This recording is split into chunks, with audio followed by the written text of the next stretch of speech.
This war is far from over. Ukrainians have proved it winnable. Ukraine has shown us that high morale and excellent leadership are as important as military power.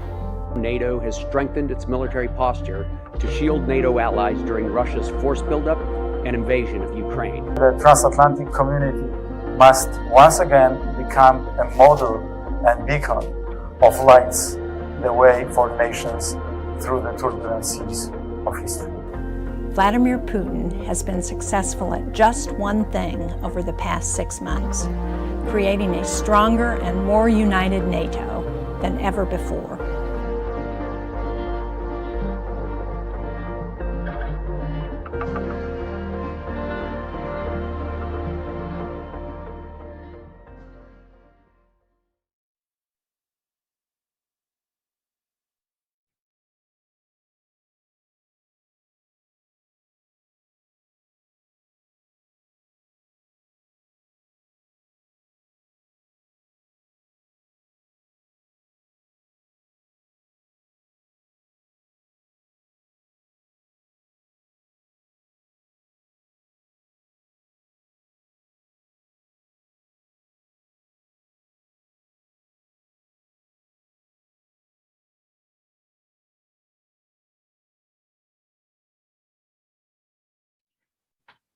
Hello, everyone.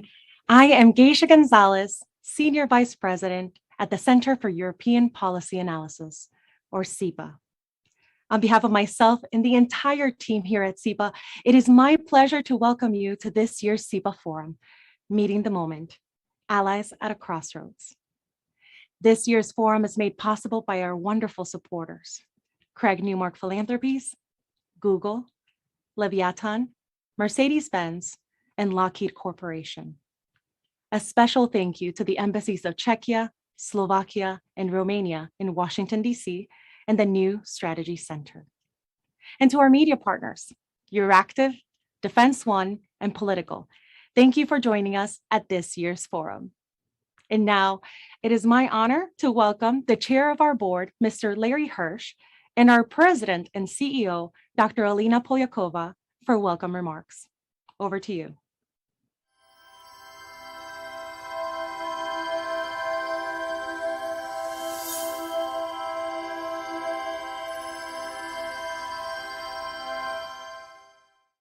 Hello, everyone. I'm Larry Hirsch, Chairman of the Board of Directors of the Center for European Policy Analysis, or CEPA, as we're widely known. On behalf of Wes Mitchell, our Vice Chairman, and the Board, I'm delighted to welcome you to the 2022 CEPA Forum titled Meeting the Moment, Allies at the Crossroads. Each year, the CEPA Forum brings together world-renowned thinkers, decision makers, and industry leaders for high-level debates and strategic conversations regarding the future of the Transatlantic Alliance. This year, we gather at a pivotal moment. The forum comes on the heels of Russia's unprovoked aggression against Ukraine, a resulting and imminent energy crisis facing nations across Europe, and growing challenges to global democracy. Since our founding, CEPA has advanced the importance of a strong and enduring transatlantic alliance rooted in shared democratic values and principles.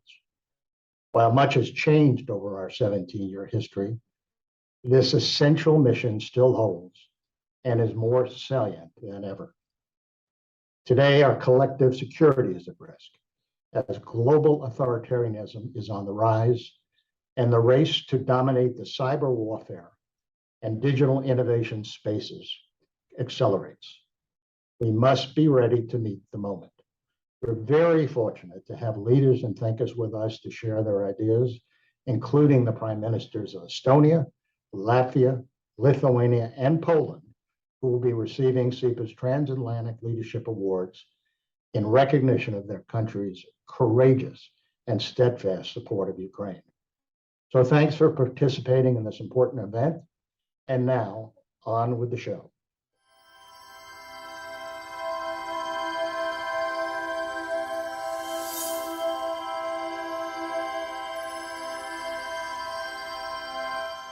Larry, thank you so much for opening this year's CEPA Forum on behalf of CEPA's Board of Directors.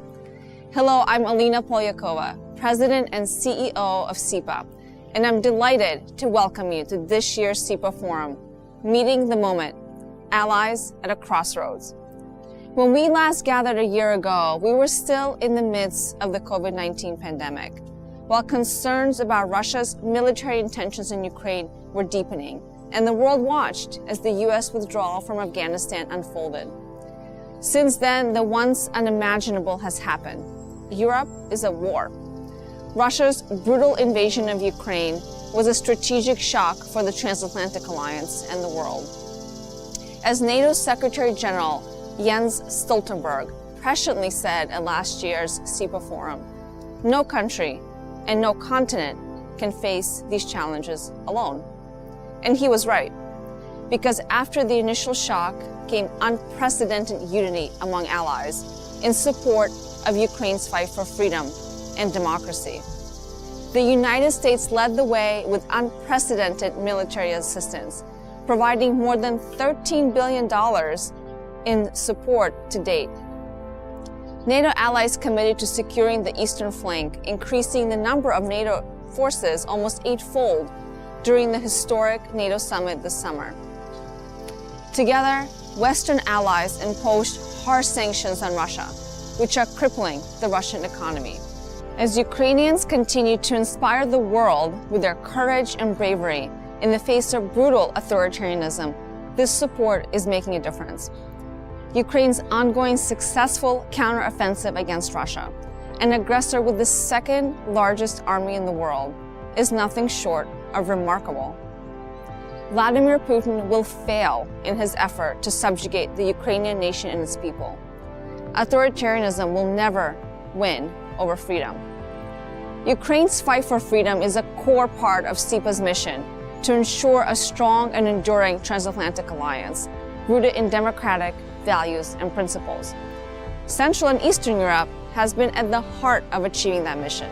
And today, it is these countries that are the front lines where a Europe whole, free, and at peace will be made or unmade. The alliance is indeed at a crossroads. Despite Ukraine's victories, the war is far from over. Allies face an uncertain future resulting from Russia's war, and the risk for more global unrest remains high. This is why like-minded democracies must stand united, because only together will we be able to respond to the threats ahead. This is how we will meet the challenges of the current moment, by investing in a values-based democratic alliance that is resilient to authoritarian threats. The discussions over the next 3 days will feature global decision makers, including General Christopher Cavoli, Commander of U.S. European Command and NATO's Supreme Allied Commander in Europe, as well as emerging leaders and new voices from civil society and the private sector. Throughout, we will return to the theme that has been at the heart of CEPA's mission, a values-based foreign policy that stands up to authoritarianism across the world. Please be sure to follow the conversations on the CEPA website, cepa.org, and across our social media using the hashtag #MeetTheMoment. Thank you so much for watching, and let's get started.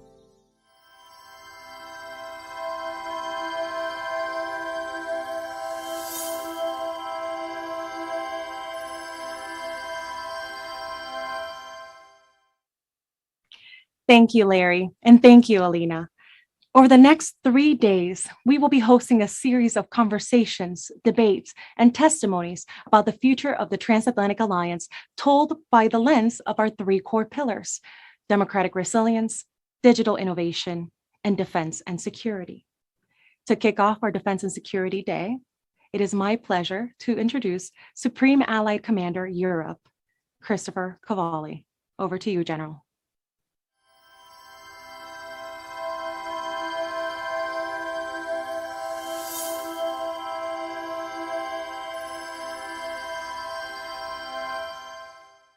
Good morning to all of you in North America, and good afternoon to everybody here in Europe. I'm speaking to you today from NATO's Supreme Headquarters, Allied Powers Europe, in Mons, Belgium. Dr. Polyakova, thank you for this opportunity to address this group of leaders who are committed to promoting a strong and enduring transatlantic alliance. I would like to talk this morning a little bit about how NATO has strengthened its military posture to shield NATO allies during Russia's force buildup and invasion of Ukraine. This adjustment of our posture has been framed and guided by our concept for the deterrence and defense of the Euro-Atlantic area, known as DDA. Under DDA, we're executing modern deterrence and defense strategically, coherently, and together.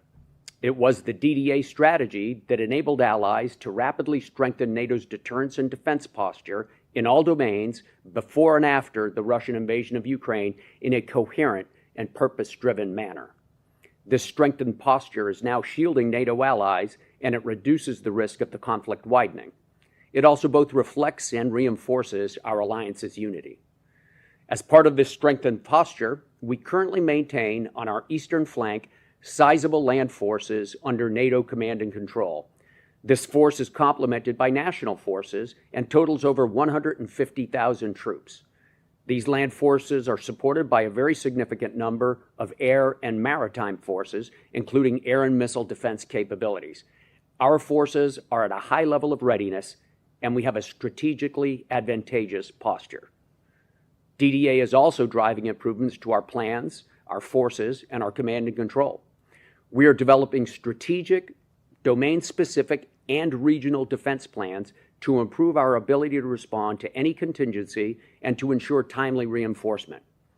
This new family of plans under DDA represents an unprecedented level of alliance planning for defense against threats in the post-Cold War era.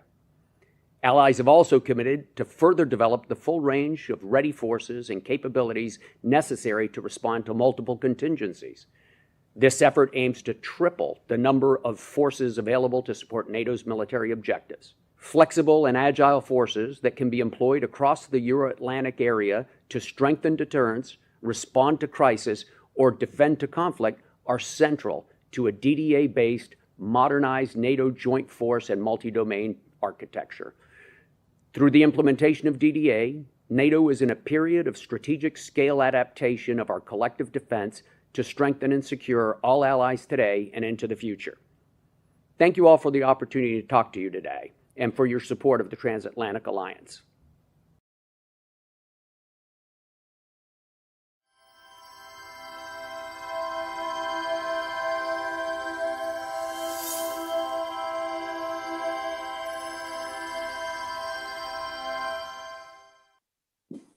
Thank you, General Cavoli.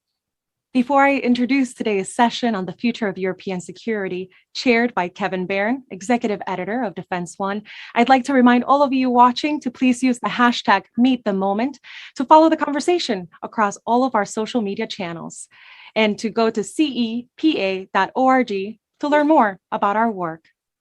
Over to you, Kevin.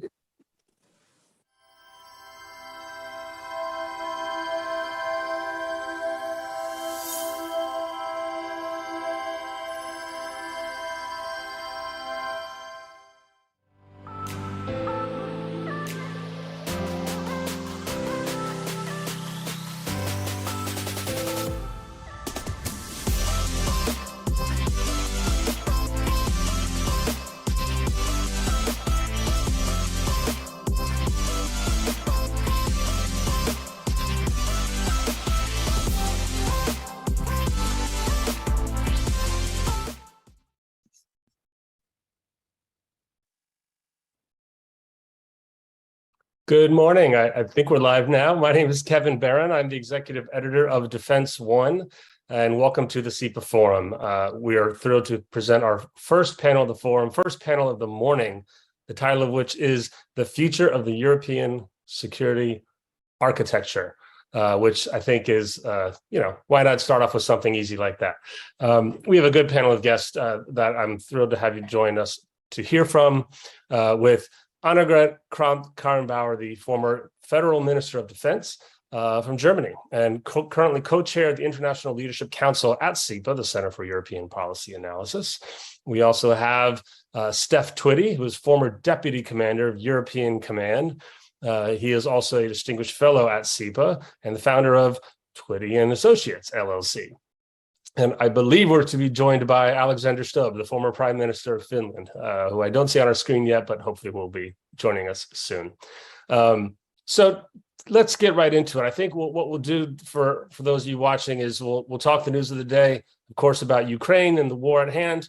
We'll talk about the current state of European security, the European security architecture that's named in this title of the session, and maybe work our way out and around the world, talking about the United States, about China, about technologies, about other future needs. But let's get it started off. And since we have a defense minister, and the defense minister, I think, outranks the former deputy commander, we'll begin with you, Annegret. If you could take us off. The question, the big news of the last week is Putin's mobilization, his partial mobilization, as he's calling it. Others are calling it conscription. It's a draft. It's a desperate measure, and it reveals everything going wrong for the Russians, everything going right for Ukraine and those supporting Ukraine to support the defense of this invasion on their country. What is your take about? What is your feeling about this mobilization? Mm-hmm. What worries you most about it that maybe we haven't heard yet? And speak from your own country. What must be done from Germany and from NATO to make a change in this war that has been going on for months and months now? So hello, Kevin. Hello, everyone, and good afternoon from a very rainy Germany. I'm very glad to be part of this session. So, what does Russia's mobilization mean? I think the mobilization came only after Ukraine's successful counteroffensive. And it came together with the announcement of so-called referendums in some Russian occupied regions. So I think there are two possible interpretations or scenarios. The first one, the worst one, is when you combine this with the Russian threat of nuclear strikes. I think you can see the growing influence of and pressure of hardliners who are critical of President Putin. These hardliners are confident that NATO will not fighting for Ukraine when the going gets tough. And in a scenario that is only slightly better, the measures taken will be used to force negotiations on Putin's terms. But whether you go by these interpretations or not, to me, the Russian decisions in the recent weeks show one thing very, very, very clearly. Putin is willing to waste human lives on a tremendous scale, even in the long run. And I think he tried to put under pressure the most powerful skill that we have delivered as NATO and European countries in the last months, our determination and our cohesion. And the challenge for the next and the coming months will be under the influence and the impression of rising inflation, of worries about energy supply. Will we stand together? I think this is the bet that Putin had made. But this bet comes for him with political costs in the form of risk, because it brings the war into every Russian family. And right now we see the ongoing protests and escape attempts in Russia. So I think what we have to do, especially as NATO member states and member states of the European community, and especially as Germany, we have to take a double approach. One is to provide the Ukraine with the military equipment that is needed. And this is especially an ongoing and a hard political discussion here in Germany. And on the other hand, we have a political task to make sure that we can stand together, that there are reasonable political answers to deal with rising inflation, to deal with worries about energy supply and so on. So I think it's a complicated situation, and it's a challenge when I see the next coming month. Thank you, Minister. And as we continue, I'll say welcome to Alexander Stubb. Hello, sir. Glad to have you with us. Thanks. Thanks for inviting me, and sorry for the technical glitch. Nice to be here. No worries, no worries. Nobody judges anybody here about our technical capabilities. But for everyone at home, this is the former Prime Minister of the Republic of Finland and now Director of the School of Transnational Governance at the European University Institute. We're talking about sort of the reactions to what's happening in Ukraine and the current news, or the most recent big news that everyone's talking about, this mobilization. So, Steph, I had you lined up for the next answer as a former military commander, the former deputy commander of EUCOM, the U.S. European Command, for those who don't follow all my acronyms. What's your reaction to what you just heard? Especially, I'd like you to comment, if you can, on the notion of giving Ukraine the weapons they need, because what they need has been a point of controversy and separation between some countries within NATO, especially the farther east you get, closer to where the war and the threat is. Let me just say a couple of things there, Kevin. Number one, I think we all know that President Putin, he's out of options. And so being out of options, he's got two things that he can really think of pretty quickly. Number one is to throw more troops at the problem. And that's what he's essentially doing with the 300,000 man call up. He's throwing more troops at the problem. And then the second thing he has that all autocrats normally do when they get put into a corner is to saber rattle his nuclear weapons capability. And so we cannot be deterred by that. Yes, we should have some concern by it, but we should not be deterred by the saber rattling of his nuclear capability and so forth. What I will tell you is he's lost approximately 80,000 troops in this battle due to casualties or killed. That's a significant amount. And so the Ukrainians have to continue this momentum. They've been able to take back approximately 8,000 kilometers of terrain. In order to continue this momentum, they're going to need continued support from the West. The weapons that you see the West that have given them, they made a significant difference on the battlefield.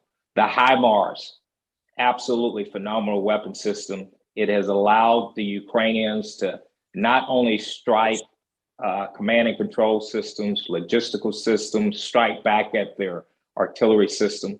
It's the same thing with the drones, giving them the ability to gather intel for locations of high value targets, providing them the ability to protect their own soldiers. And so as they continue this momentum, as they continue this fighting, anytime you're on the offense, you're rapidly burning through your ammunition, and you're rapidly burning through your military hardware. Things are going to break, particularly in these winter months. Things are definitely going to break. And so I would hope that NATO and our countries, not just the 30, soon to be 32, but the 40 countries that have contributed to this fight, they will continue this so we can further see the momentum by the Ukrainians and make sure that they're sustained throughout the winter months and until this fight is over. Thank you. I'm going to come back to you on those weapon systems, because the Ukrainians are asking for a lot more. But before we do, let's get to our third panelist for some introductory remarks. Alexander Stubb, please, your thoughts on this mobilization. What's your feeling about it? What worries you most about it? We've all heard that the reaction that it reveals Putin's desperation. What's the thing that worries you the most about it? And what do governments need to do next? And maybe you want to speak a little bit too about NATO expansion. We're going to get into that as well. Sure. I mean, I guess the first observation is to make that I think we're entering a new phase in the war.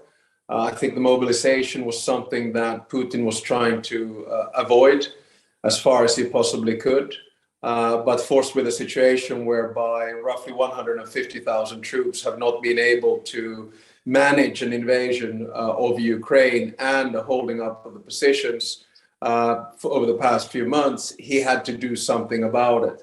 And I think if I was Putin at this particular moment, I'd be quite worried, because if we look at the on-the-ground reaction to the mobilization, it was what we expected, a pushback.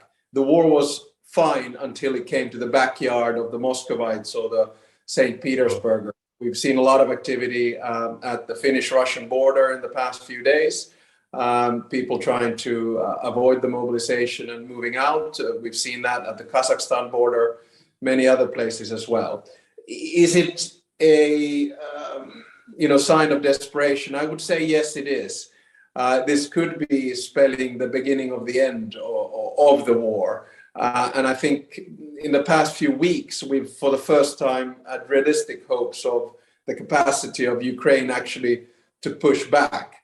I think we have to realize a couple of more things. We are in this for the long haul. Putin is not going down except kicking and screaming. So he's not going to give in on this. And we're not looking, at a regime change anytime soon. And in any case, if we would, there would be no guarantees of that regime change being in any which way softer than the current leadership of Russia. The final point I wanted to make is on the threat of using nuclear weapons. Some people say here he's bluffing, and the last thing you do in poker is to say that I'm not bluffing, then you know that you are. But I would be a little bit more careful on that. We're seeing a dictator who is quite desperate, and we should probably expect the unpredictable. So I think the Americans are doing exactly the right thing about, having informal dialogue with the Russians of taking this threat seriously, rather than saying that, he won't be doing that. A final point, you mentioned NATO expansion. I've been an advocate of Finnish NATO membership for the better part of 30 years. I've been in a distinct minority of 20% of the population. And I never thought that the reason that Finland would join NATO was Putin. Because what Putin basically tried to achieve, he achieved exactly the opposite. So he wanted to Russify Ukraine, became European. He wanted to split Europe, never seen it more united than now. He wanted to split the Transatlantic partnership. It's back with a vengeance. He wanted to split NATO. It's back to its original purpose. And the icing of the cake, of course, is Finnish and Swedish NATO membership, which will strengthen, obviously, security around the Baltic Sea region, but the alliance as a whole, because Finland, as you will well know, has mandatory military service, 900,000 in reserves, 280,000 mobilized at wartime, 62 F-18s, just bought 64 F-35s, one of the strongest air-to-land, land-to-air missile defense systems. And it's not exactly that we have that stuff to protect ourselves from Stockholm. That's right. Hey, a lot of what I've heard, it sounds encouraging for a minute, and then it sounds discouraging. So what I'm hearing from all of you is a little bit of, you just used the phrase, this is the beginning of the end, but then also said Putin's in it for the long haul, or his regime is in it for the long haul. Even if Putin somehow loses power, who replaces him may continue the same long haul. So this larger conflict is most people, at least the three of you, seem to think is going to be with us for a long time, is going to continue to define, again, the topic of the panel, European security architecture. But stick with Ukraine for a couple more minutes in the near term. Square this circle, or help me figure this out. Is this the end of? Is this the beginning of the end, or is this a more of the same to come? If Putin is threatening nuclear weapons, he's willing to call up his country, doesn't that mean he's willing to do anything to at least keep the Donbass, at least keep this conflict going? Steph, I see you shaking your head. Yeah, first of all, we all have to understand that this is a war of attrition. And let me just make sure I clarify when I say war of attrition. And so when we first started this war, the Ukrainians had somewhere between 200,000 and 250,000 soldiers on the ground defending their country. And the Russians invaded with about that same amount in terms of numbers. And when you fight a force and you're about at the same capacity between numbers, that's going to be a back and forth battle.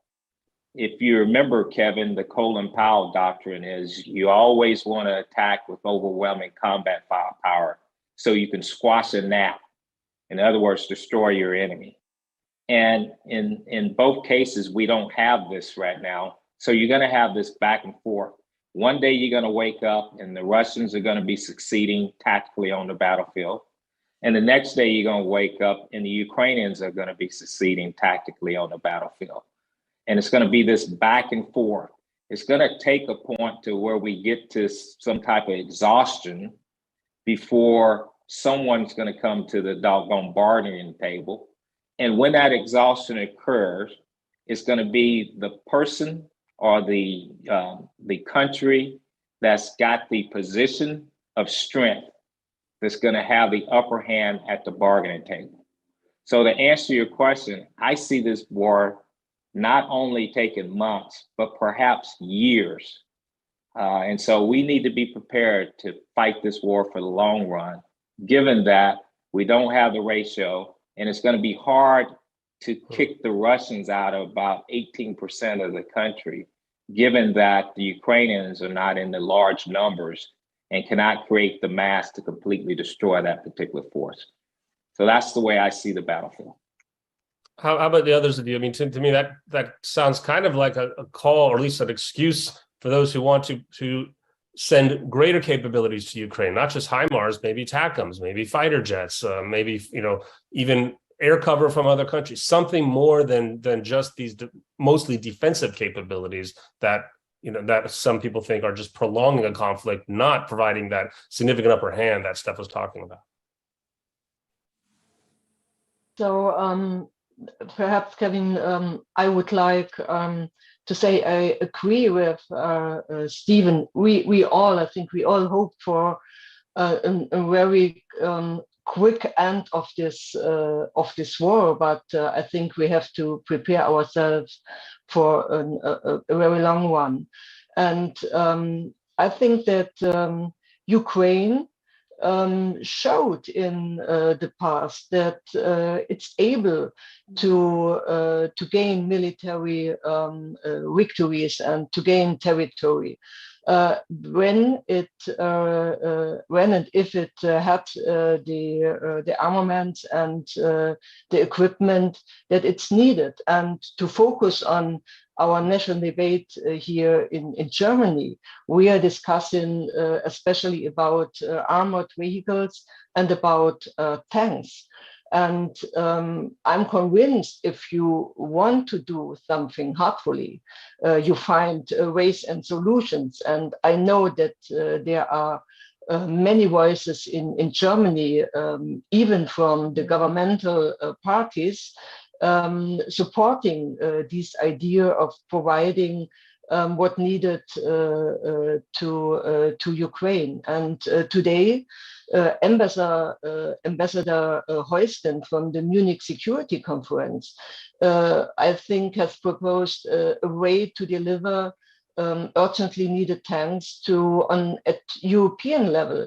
It involves the creation of a consortium by all European countries that own tanks, that own the Leopard, and Germany could take the lead. I think this is a very good idea, and I hope that this idea will be successful here on the national political debate.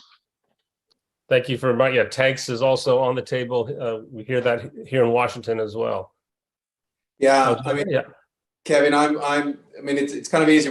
I think we're a panel of full agreement. I mean, I always agree with American commanders and the former defense ministers of Germany. That's absolutely clear. So I think you really have two camps here in the global conversation at the moment. One is what I call the peace camp, and the other one is the justice camp. The peace camp is the one that wants peace immediately and at all cost. And then the justice camp is one who says, no, actually, we want to see this go to the end. And I think the only way in which we can bring it to the end, because, peace negotiations are not imminent or possible. I mean, Zelensky is in absolutely no position to do that, nor would he want to. So what can we do from the West? Provide them with all the possible military equipment and ammunition that we possibly can. It's an easy way out for us, because I do think this war is too big to fail. I don't think that Zelensky and his team are exaggerating when they're saying that this is a fight for freedom, democracy, etc. And for Western institutions, for international norms and international institutions. So we just need to support. And of course, if I hear that Christoph Heusgen has come up with an idea, it has to be a good idea and well thought. So if Europe can provide a consortium on that, I think that would be great. So everything in our part, I want to paraphrase Mario Draghi, soon to be former prime minister here in Italy. We need to use the same phrase, whatever it takes. That's what we need to provide the Ukrainians with. And that's the only solution here. So whatever it takes, and I hear we need to support, I hear that from all three of you, and I hear that from world leaders consistently. What I also hear, though, is that the publics of all of our countries don't necessarily agree. Right, we are still just a couple years out from the Trump era here in the United States, the Brexit era in Europe. Populism and nationalism is alive and well. Sweden knows it.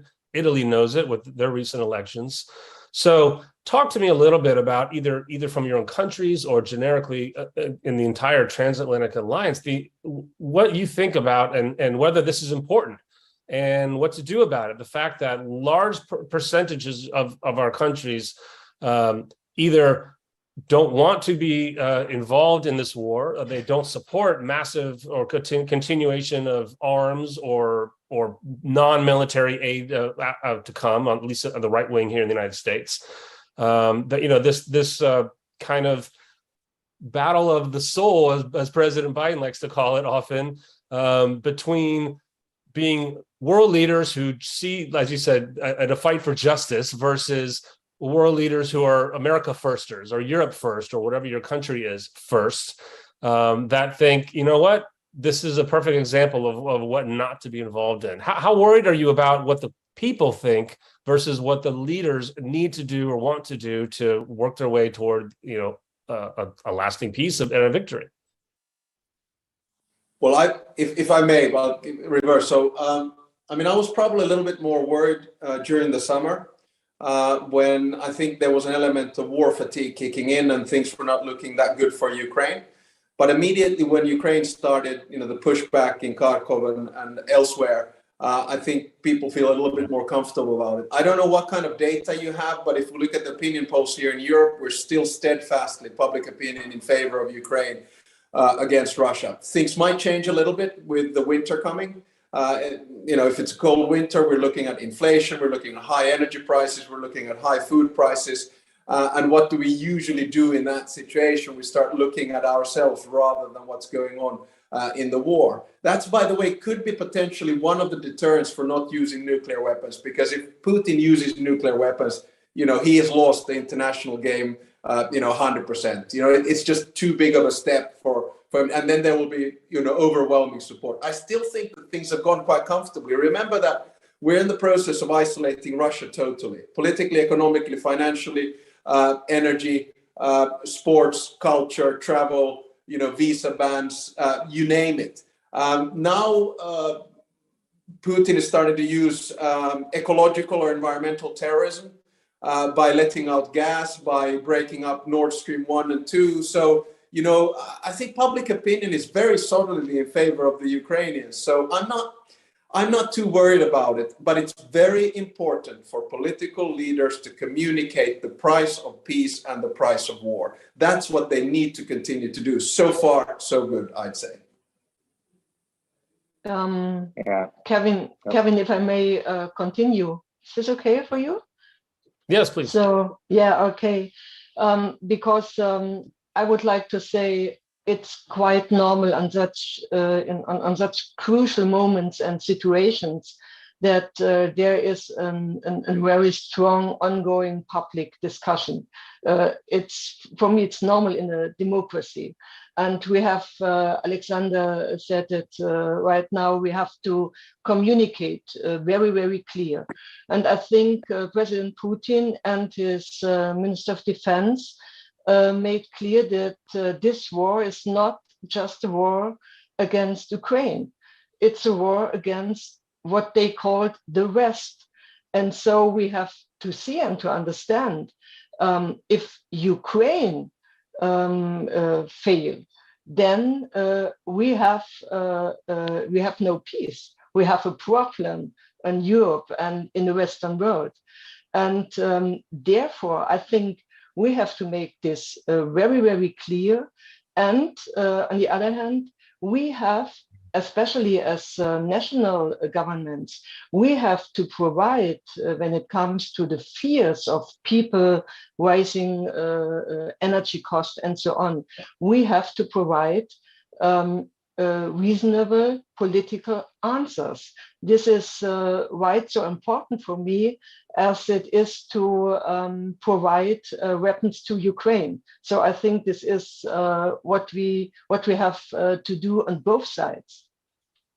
It's a good reminder. Providing reasonable answers and solutions are just as important as providing weapons to Ukraine. That's not a phrase you hear often from defense ministers. Steph, your thoughts? Yeah, if I could follow up, Kevin, I have to say that I travel around the country a lot here in the US, and I continue to see steadfast support. You have to remember, and I'm going to take you back to World War II, the Americans have lost a lot of blood and treasure in Europe. And so it's in our best interest to see peace and stability on the European continent. You have the two largest countries in Europe that are fighting against each other. And that could easily spill over to the entire continent if we're not careful and not watching this closely. And so I think the US, the people of America will continue to support this war. I am not seeing even any wavering. I think everyone here understands it's in our best interest to do so. And so I just say we just continue to support the Ukrainians and see this through. Well, I agree with you, and I should have come armed with the most current of statistics and data. You're right, Alexander. But I asked the question with the thought in the back of my head that, in the United States, if you turn on Fox News, the most popular cable television political show at night, you'll see Tucker Carlson in the most popular TV show and television and broadcast television for politics, really pushing back, just still saying this is a war the United States should not be in, and questioning every motive behind it. That's just politics, and we're going into a midterm election in the United States. But that's why I brought that up. With just 10 minutes to go, I want to give us a chance to get off of just Ukraine and the larger question of the future of European autonomy.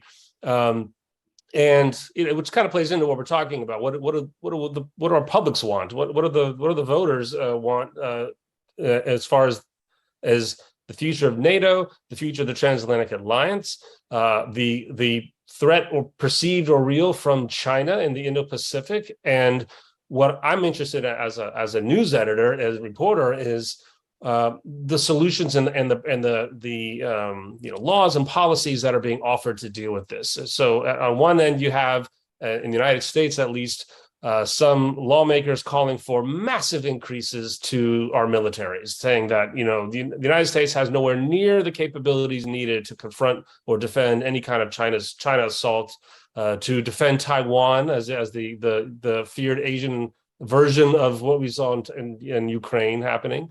On the other side, you have another camp saying this is long overdue.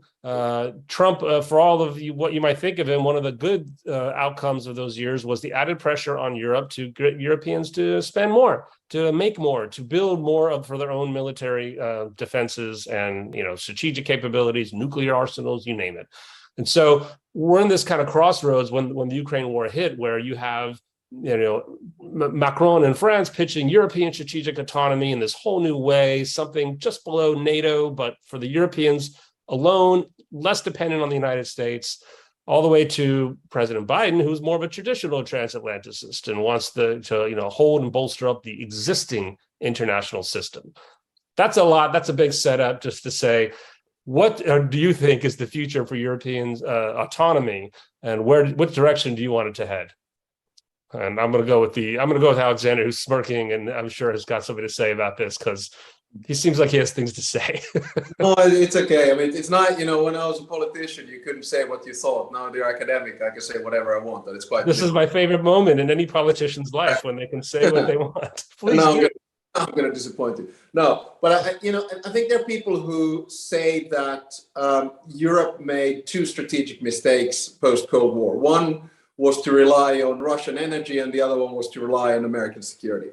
I sort of disagree, because the aim of both was actually integration. Now, we can see that we failed on Russian energy. Now we're going to have to wane ourselves away from it, and that's fine. But in American security, I still think that, our capacity to find common ground and working together is important. That's why I've never liked this sort of tension or juxtaposition, EU against NATO. For me, it's not either or, it's both. And I don't like duplication. I think that's unnecessary. Having said all of that, do we need to have a conversation about strategic autonomy? Sure. As long as strategic autonomy doesn't mean Danone yogurt, if you know what I mean. So it needs to mean that we create our own capabilities. That's fine, but not separate from NATO. And what would have happened if the US had withdrawn from NATO in this situation? What would happen for European security if the Americans were not helping Ukraine right now?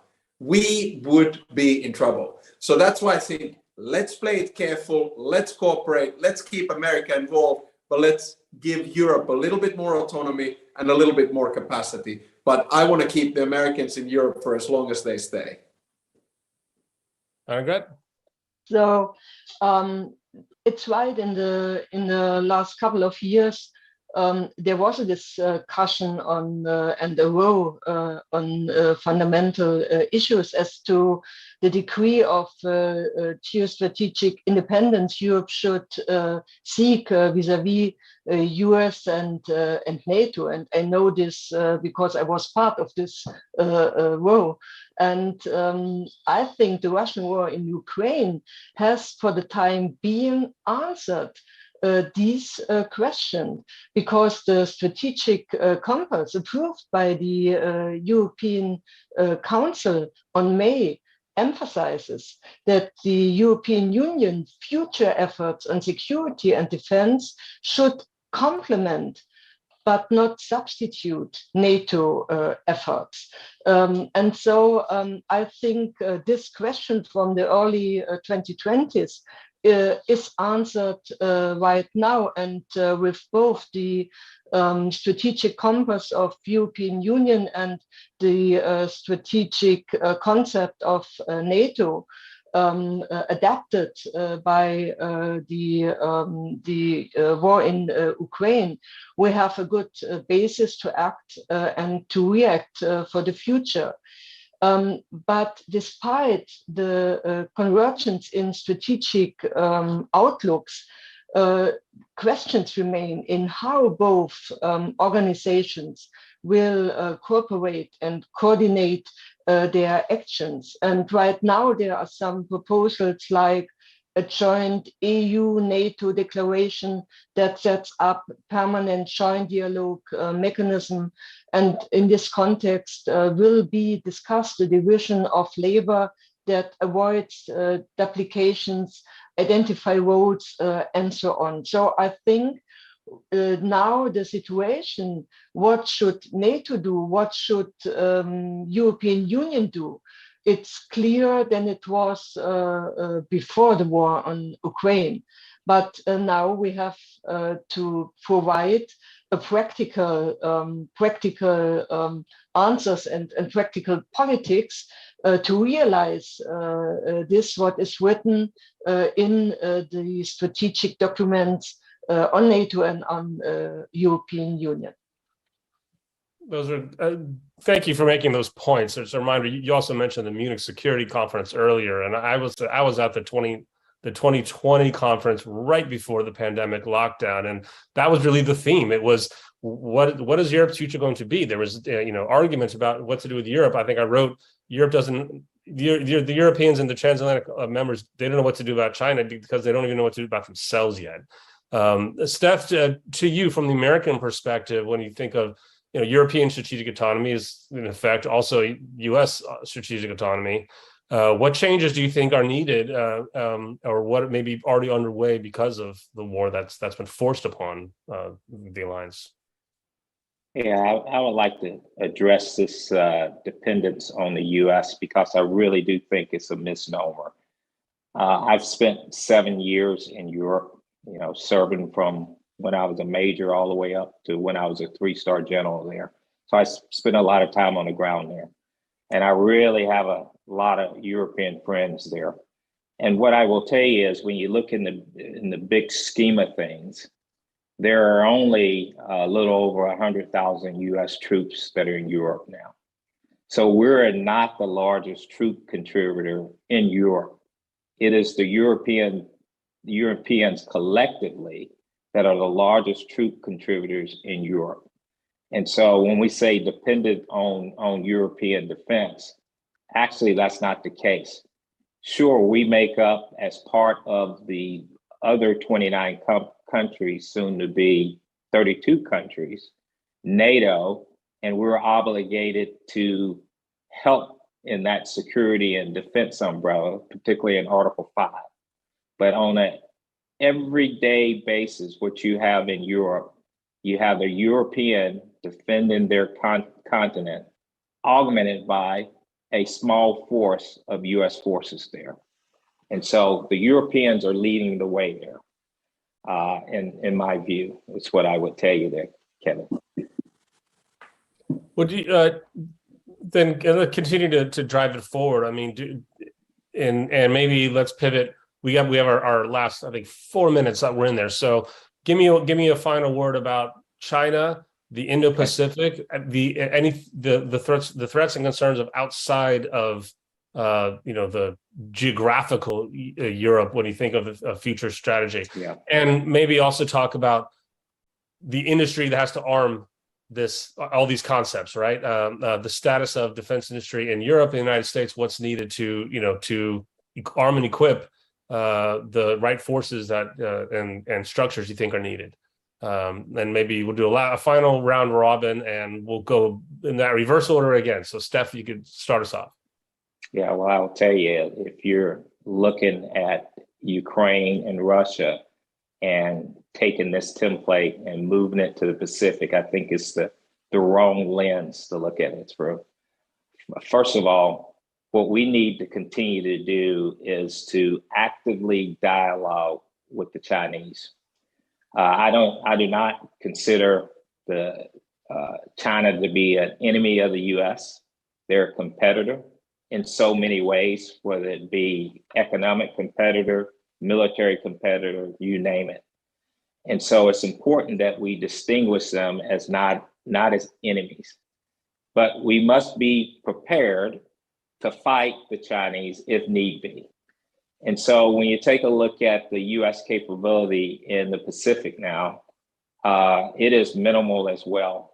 And so there needs to be a continued force buildup, and all US presidents have said, in the past 3 at least, that we need to make sure that we focus on the US defense buildup in the Pacific, whether it be our Navy, Air Force, or ground forces. And we're trying to do that now. And Russia is complicating things, obviously, but we're trying to do that now. In addition to that is, we know that we're lacking capabilities that I won't talk about here in terms of defense things that are needed on the ground. And our Secretary of Defense, along with the Defense Department and the COCOM commander there, they're working on certain things such as ammunition and radars and sensors those type things to beef up in the Pacific, just so we can continue the deterrence role that we're trying to maintain there with the Indo-Pacific Command. And I'll hold right there and let others chime in. Thanks. Quick final thoughts on China. Who's next? Annegret. Oh, okay. Thank you. So I think, as NATO has said, for the first time, China is a strategic challenge for us. We know there are issues and questions like climate change. It can't be solved without China and without a good cooperation with China. And we have very strong economic ties with China in the frame of globalization. But on the other hand, China is a challenge because it is an authoritarian regime, and it will change the international rules. You see it on his behavior on United Nations, on its behavior when it comes to deal with minorities in its own country. So I think the challenge for us in the future is that the logics of security and international economics are no longer aligned. Rather, they are often indirect tensions, and this needs a certain flexibility of the states dealing with China. But I think what we see from the Russian war in Ukraine is that this war and this threat put closer together countries like Japan or South Korea to the Western world, to NATO. And so I think we have to create a network with like-minded partners all over the world, especially in the Indo-Pacific. And we have and we will see, I'm very convinced, we will see a certain kind of a globalization that is adapting this new situation, and it's not so bipolar as we perhaps think it is. Okay, quickly, final thoughts. Alexander Stubb, you get to take us out. I'm a Finn, so I can be short and telegraphic. Number one, I belong to the category of people who do not believe in decoupling. Keep China on board.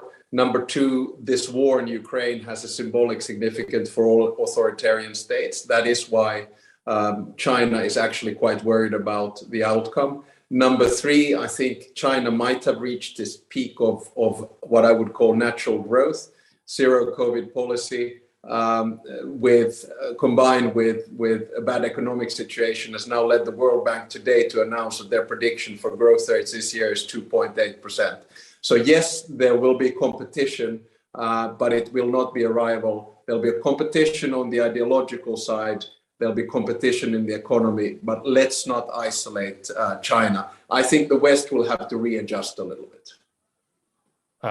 Good advice and sage words for all. I think if anyone wants to learn more about China, and especially China-Russia, I would highly recommend a little self-plug, our China Intelligence series that the author Peter Singer has headed up on Defense One, which has quite a few good recent pieces comparing the Russia's growing dependence and a junior partner status to China, and using open source intelligence to kind of piece together what we can know about China.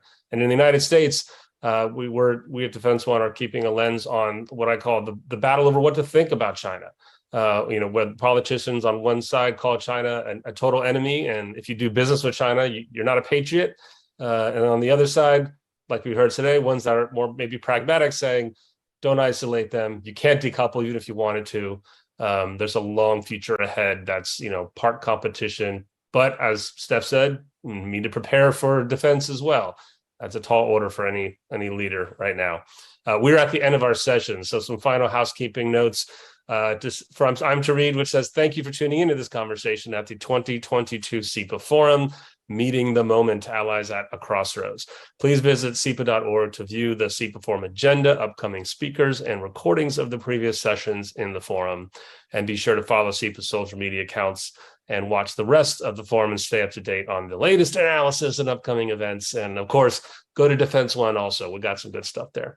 Our panelists, thank you very much, all three of you from wherever you are in the world. And hope the rest of you watching us will continue to enjoy the forum. Thank you.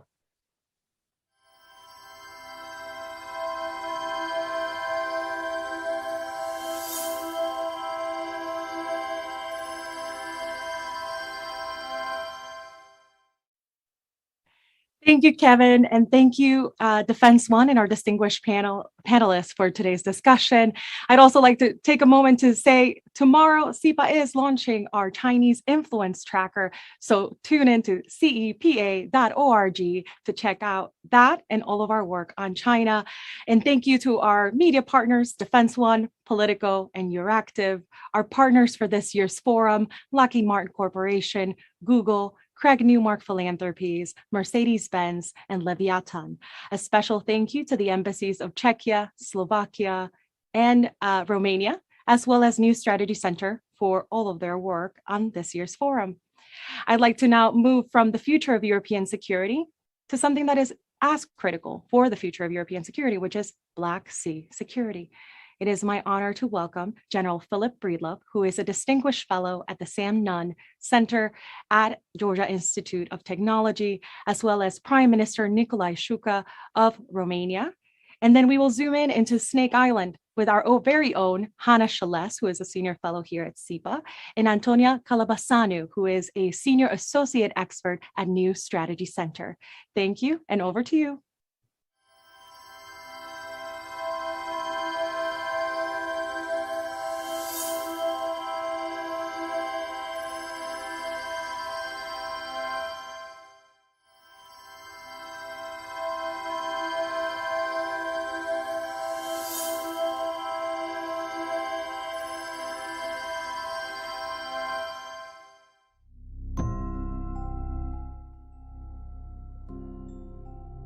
Where are we in the Black Sea? The Black Sea is now an openly contested body of water. Certainly we have at the north end of the Black Sea the continuing aggression of Russia into Ukraine, which is truly a war, and capped by also Russia's attempt to economically strangle Ukraine by taking their seaports and their access to markets around the world. NATO's eastern flank is now our main line of defense, with the Black Sea as a focal point.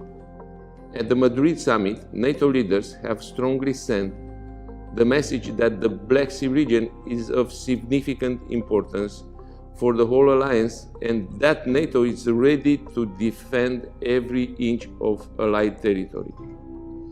NATO's approach has been comprehensive and integrated, with the eastern flank at the center of these efforts. Most recently, we've seen Russia waging a war with food and stopping the grain and continuing to be seemingly harassing about they may stop it again in the future, etc. In general, we see now that the North Sea has become a battleground against pretty much all of a nation's economic, military, political, and informational powers. Romania has proven its strength and determination in defending our common values and interests, and is now one of the most capable allies on the eastern flank, a key provider of security, stability, and resilience in the Black Sea area. We have proven our capabilities during the current crisis. Romania has provided the full support to Ukraine since the very beginning of the war. We helped the passage for more than 2.3 million refugees, and we have played a pivotal role in facilitating the Ukrainian grain exports. Many have focused of late on the southern part of the Black Sea, and that would be our ally in Turkey. I would like to remind, because we tend to get over-focused on that Russia is the enemy in the Black Sea.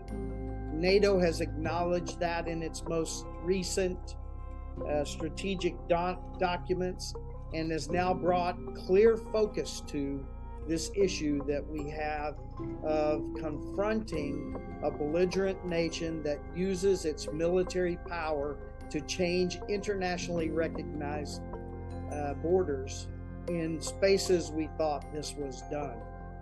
The way in which we respond to Russia's challenge will determine how our world will look like in the future. Ensuring resilience in our neighborhood is an investment in our security and prosperity and significantly decreases the chances of malign and aggressive actions from hostile actors. In addition to NATO's substantial support for Ukraine, we must continue upgrading the resilience and defense capabilities for partners such as the Republic of Moldova and Georgia. We need a NATO way ahead for the Black Sea. We need to think about things such as standing naval forces of NATO in the Black Sea. We have seen that Russia will use its navy to set conditions that are contrary towards free use of international spaces. We need to build, vet, share with our allies, and then articulate a very clear strategy. Ensuring resilience in our neighborhood is an investment in our security and prosperity and significantly decreases the chances of malign and aggressive actions from hostile actors. At the same time, we need to continue building partnership, upholding cooperative security, one of the NATO's core tasks, and actively support and improve the rule-based global order. We need to bring Turkey back toward NATO and re-embrace it as an incredibly important ally. And when we do that, we need to talk to Turkey about a mantra that has adaptation for war, especially when a Black Sea nation is the inhumane, illegal aggressor in a war in that area. And we really need Turkey to lead in the Black Sea, to be that nation that is the anchor for NATO as we move forward in this area. For a long time, Romania has been one of the strongest advocates of strengthening NATO's eastern flank and of giving due priority to the strategic Black Sea area. Every state that supports a world based on international law and human rights, free from the threat of aggression and coercion, is an ally. When we meet the moment and the many moments that will follow, we must do so together. The bottom line is the Black Sea has to now come to the fore as we discuss what needs to be done in relation to Russia and the future of the Black Sea region and our great ally, Turkey.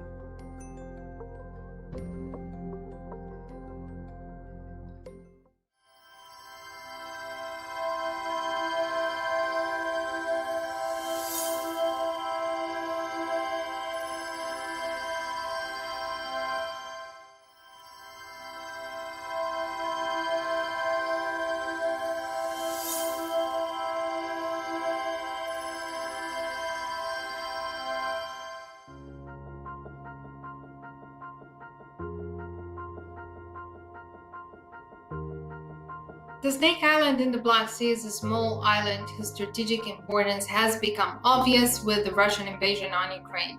It is close to the Danube mouth, the place where the Danube flows into the Black Sea in Romania, close to the main shipping route coming from the Ukrainian ports into the Black Sea and into the world, and it is just a few miles away from the US military base in Kogalniceanu, Romania. The Snake Island became, first of all, the symbol of resilience, the symbol of defense, and the symbol of the Ukrainian armed forces and people who are ready to defend even such a small piece of their territory. The events that continued and been for several months around the island with the attacks and counterattacks, both from the Russian Federation and Ukraine, raised even more questions about the role of the small island for the navigation, for security in the maritime domain, and about the capacities and capabilities that Ukrainian armed forces can have or what the Russian Federation may need.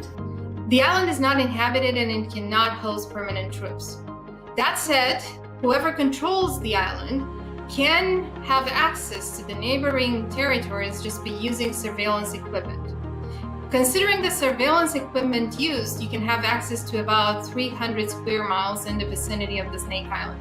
That effectively means that if Russia takes back control over the Snake Island, it could have access to NATO territory, northeastern Bulgaria and southeastern Romania. Now, we know that Russian strategy in the Black Sea is taking control over the north coast, taking the Ukrainian shore, and if that happens, the Snake Island is just going to be another objective for the Russian military to take. First, there is the risk of surveillance if Russia takes the island. Second, there is the risk of harassment if Russia comes into the proximity of the Snake Island. Obviously, we can imagine that Russia could decide to cut back at any time the shipping routes coming out of Ukraine through the Black Sea into the world. It has happened before during the first months of the war.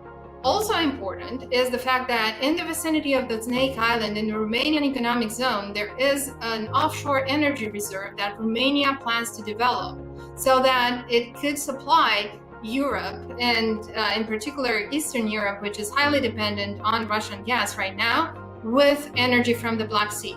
Should this happen, Russia will not be very happy considering that Romania would become a competitor.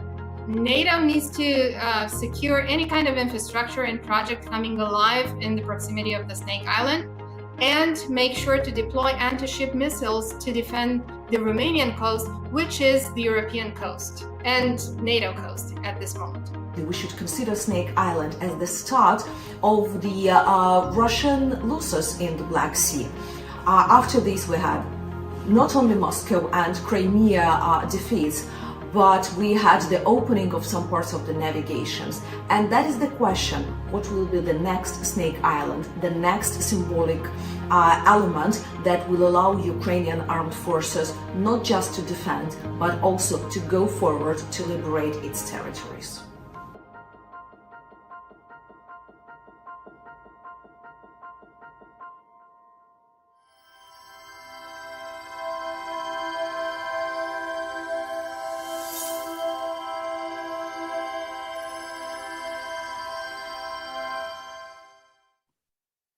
General Breedlove, Prime Minister Shuka, Hanna, Antonia, thank you very much for joining us at this year's forum. It is evident throughout today's discussions that the future of European security and our democracies is being fought for in Ukraine today. And with that, it is my pleasure to welcome a conversation about how US and the West can continue to support Ukraine and what comes next with General Mark Hertling, who is the chairman of the American Battle Monuments Commission, General Ben Hodges, who is the senior advisor at Human Rights First, and Laura Seligman, who is a Pentagon reporter with Politico. Over to you.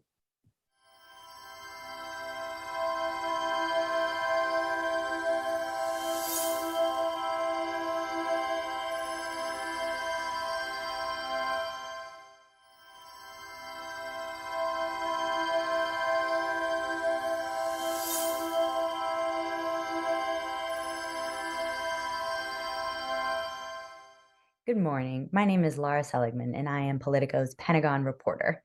Thank you all so much for being here today.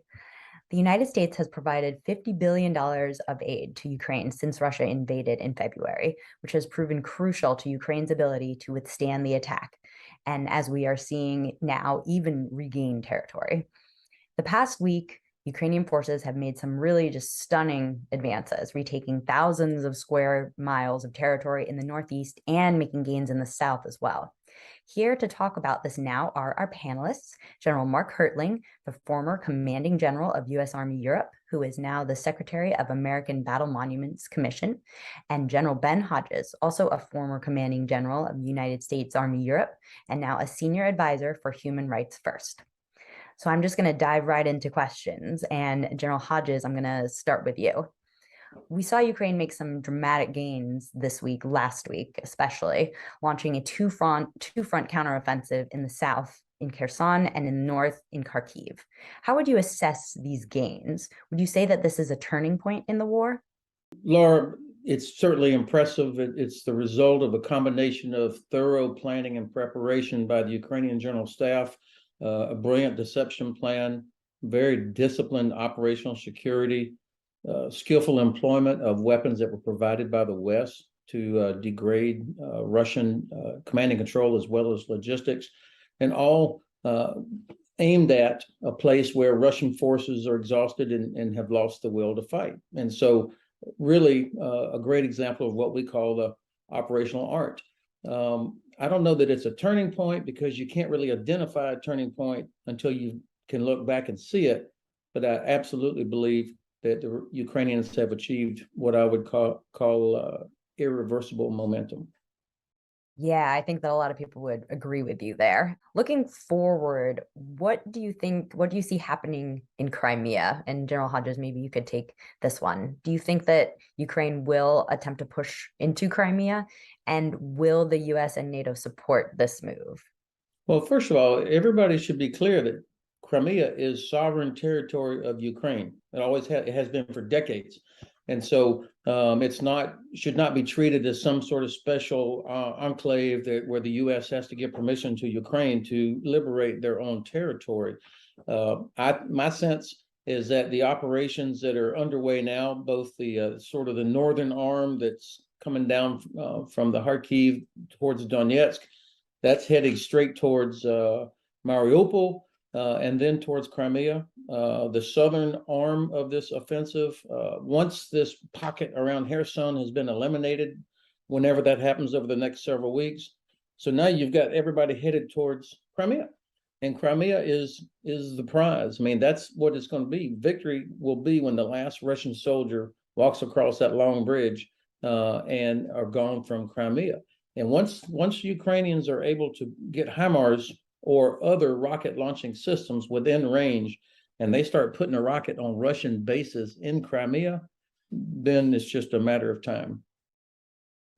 Of course, going into Crimea goes further than what we thought would even be possible when Russia invaded in February. So General Hertling, and I'm sorry to harp on the Crimea point, but does this take this conflict, or are the U.S. thinking about this conflict into a new direction if we see Ukraine not only retaking territory, but then going to try to take back Crimea, which has been basically in Russian hands for 8 years now? Well, it's not only in Russian hands based on the 2014 invasion, but it's a critical strategic node for Russia because they do have the Black Sea fleet at Sevastopol. They have 2 airfields there, which have a lot of people there. Russian citizens have been shipped in here. If I were to swing my camera over to the right here, you know, I'm playing a geek here because I got a big map of Ukraine. It will be a tough fight in Ukraine because when you're talking about the ability for the Ukrainian forces to even enter the autonomous region of Crimea, they have to. They're limited to just a couple of roads that go over for lack of a better term, you know, I'm just going to call it a marshland. It's a series of islands. So it's going to be very difficult from a conventional perspective for the Ukrainian army to get into Crimea. Remember when Russia invaded in 2014, they used mostly naval infantry and special operators to go into Crimea and seize it. You know, the Ukrainians don't have ships right now, and they don't have naval operations. So as Ben just said, you know, it's going to take some long range fires. And even that, you can't take ground just with artillery. You have to have people on the ground to do that. It's going to be a tough fight. It also, I think, is going to raise the stakes. If Mr. Putin is still in power, he will see that as even more contentious than a victory in some of the other oblasts within Ukraine. So, We have not yet seen Russia use their strategic bomber fleet. We have not seen them use their naval forces to the extreme that they potentially could. What you might ask is, should we be as concerned about their air and their Navy forces as we've seen the dysfunction in their ground forces? I would say probably, but they still have those available.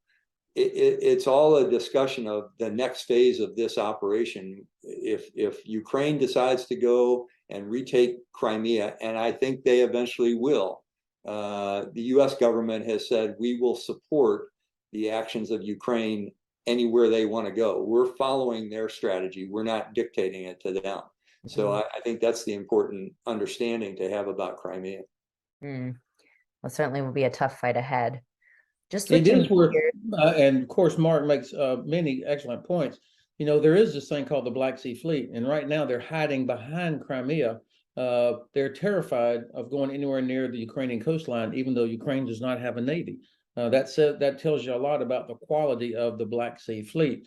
And so, and Mark, of course, is right that you cannot take ground with just artillery and rockets. My point is, once they start making these bases untenable, Sevastopol, the two air bases, they're untenable because they have rockets landing on them, then I think the Russians will have a choice. And I think the Ukrainians will leave that big bridge up as an invitation to leave. Well, we've talked a lot about the tactics on the ground, but I wanted to switch gears and talk about the money and the equipment that's going to Ukraine. The U.S. has provided more than $15 billion of just military support to Ukraine since the invasion. How would you assess the support provided by the U.S. so far? How has it been effective, and how has it fallen short? And General Hertling, I'd like if you could take that, that'd be great.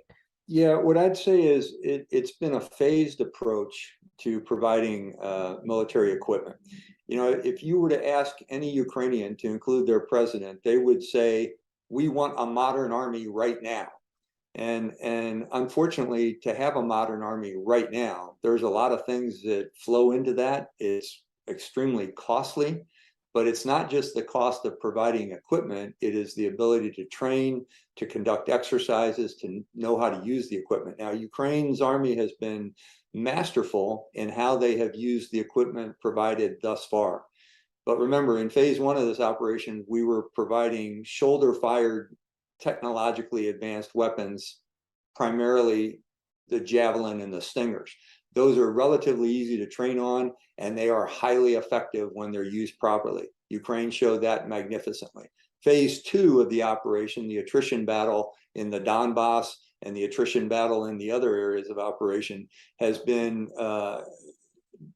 it's received success because phase two was focused on artillery systems, precision artillery systems, counterfire radars, and of course the famous HIMARS system that is just so devastatingly accurate and so effective in terms of countering the Russian use of artillery against mainly, by the way, civilian targets, that has allowed Ukraine to conduct small-scale counterattacks, small counteroffensives, not large counteroffensives, but it's really placed Russia on its heels and provided them the ability to lose their momentum and their morale. So now we're looking at phase three. What happens next? What you would like to have in this time would be conventional forces, tanks, infantry, artillery, engineers, good military intelligence feeds, a resupply system that works appropriately across a 1,500 to 2,500 kilometer front. All of that takes time. We're seeing the beginnings of mobile pieces of equipment, not necessarily tanks, but things that can maneuver around the battlefield. A lot of the MRAPs, a lot of the personnel carriers being given to the Ukrainian army by multiple countries. That has been exceedingly helpful. What I think is most important is something Ben and I did in Europe, and that's train our multinational partners. We've seen the first tranche of Ukrainian soldiers, a couple of thousand of them being trained by the UK. Now there's more being trained in the Nordic region that could contribute to this fight, that have a more advanced look at conventional operations. So the next phase is going to be interesting, and it's especially interesting as we go into the weather that's going to turn rough in just a couple of months, of having conventional ground maneuver forces that can retake territory. So that's the next tranche of, and that requires a modern army. Mm-hmm. And General Hodges, there's been a lot of talk about the potentially giving Ukraine the ATACMS missile system, the Army Tactical Missile System, that has a much longer range than the Gimler's rockets that we've already given Ukraine. It's almost 200 miles. Do you think that that's something that would benefit Ukraine in this next phase in the battle?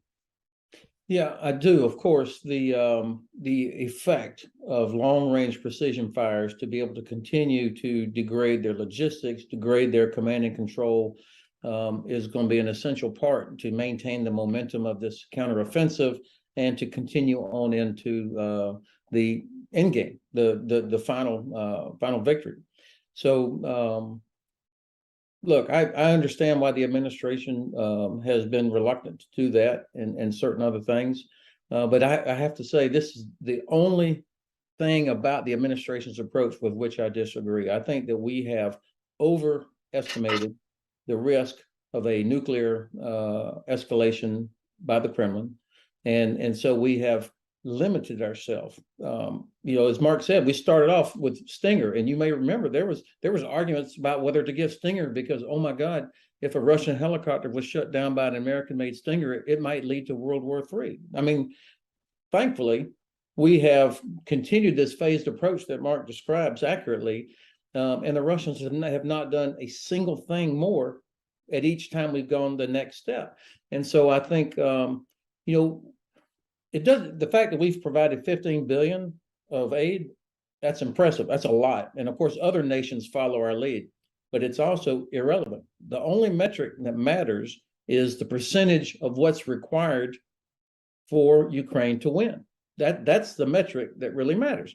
Mark will remember our logisticians, Army logisticians are the best in the world, but they love to talk about, sir, I delivered 10,000 gallons of fuel. Well, that's great. I needed 30,000. So, the big numbers are not necessarily helpful. It's percentage of what's needed to win, to achieve the objective. And I think, Secretary Austin one day said, we're going to win, we're going to help Ukraine win, and we're going to hurt Russia so they can't threaten their neighbors. Unfortunately, he was never allowed to say that again. And I think this is the area where I would, the only area where I would disagree with the administration's approach. If we could just wrap this up with one last question for General Hertling, I wanted to ask about all the alarming reports of low munition stocks in the US and Europe. We've talked about Gimlers and ATACMS and how we're giving Ukraine all this munition, but are you concerned about the dwindling stockpiles of US munitions, and what should be done to address this shortfall? Well, I am, Laura, and I would tell you that as a tanker, I learned how important logisticians are. If you forget logistics, you're going to lose. What we've seen over 20 years of our wars in Iraq and Afghanistan, we used quite a bit of precision weapons across the board. I've actually used ATACMS missiles and a whole lot of Gimlers. So we know that there's a requirement for X number of those things based on our contingency planning. For the different kinds of conflicts we might be involved in.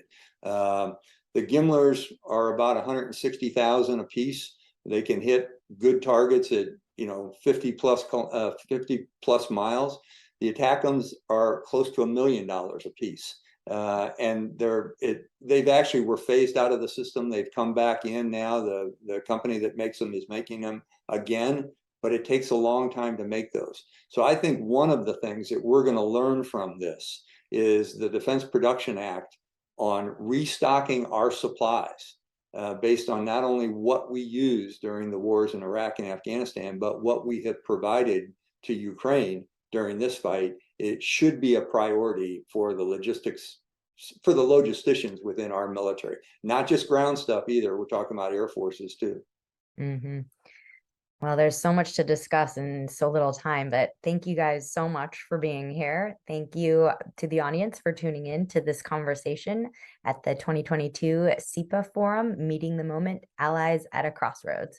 Please visit cepa.org to view the forum agenda, upcoming speakers, and recordings of all the previous sessions. And be sure to follow CEPA's social media accounts to watch the rest of the forum and stay up to date on the latest analysis and upcoming events. Thank you so much.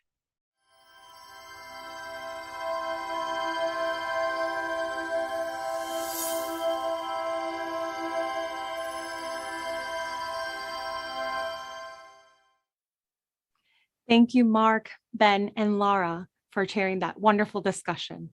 Now, it is my pleasure to continue in CEPA's true bipartisan tradition to introduce U.S. Senator Jeanne Shaheen of New Hampshire, U.S. Senator Tom Tillis of North Carolina, and Deputy Foreign Minister Jiří Kozák of Czechia on why we should invest in European security.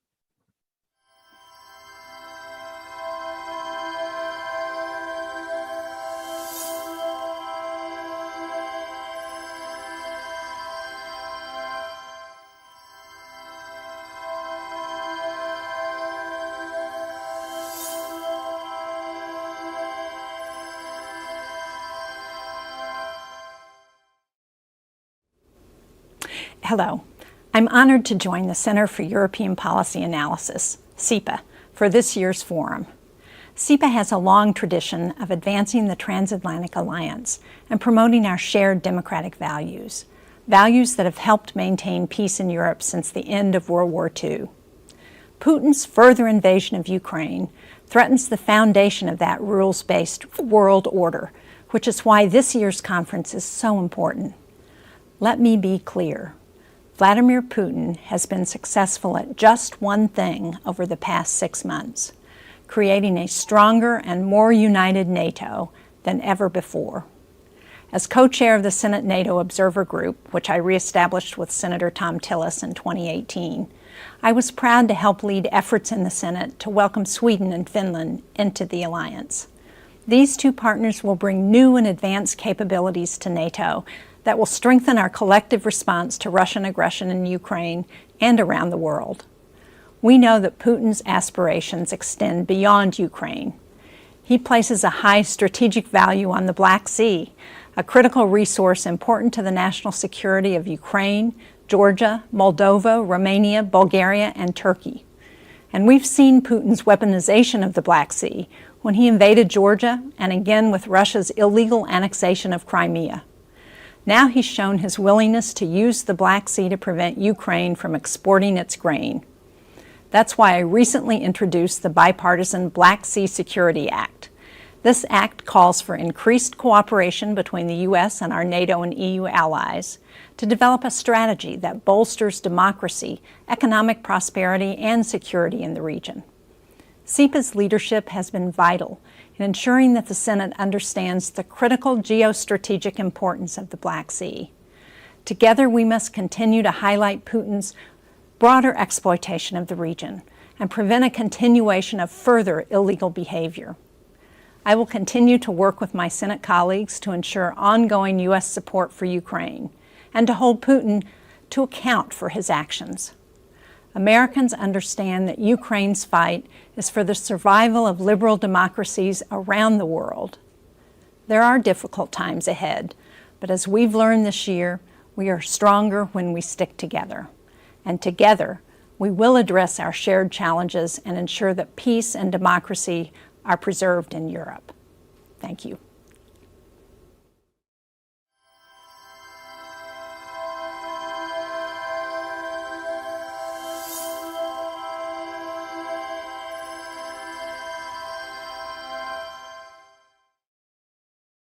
Hi, I'm Tom Tillis, Senator from the great state of North Carolina. It's an honor to be with you today as we continue to watch Putin's unprovoked war on a sovereign nation. The war in Ukraine has caused a ripple effect across the entire world, imposing new threats on our security and democracy worldwide. Putin's war reaches well beyond the borders of Ukraine, affecting the whole world, including our own nation. That's why I was proud to support the $40 billion aid package to Ukraine back in May.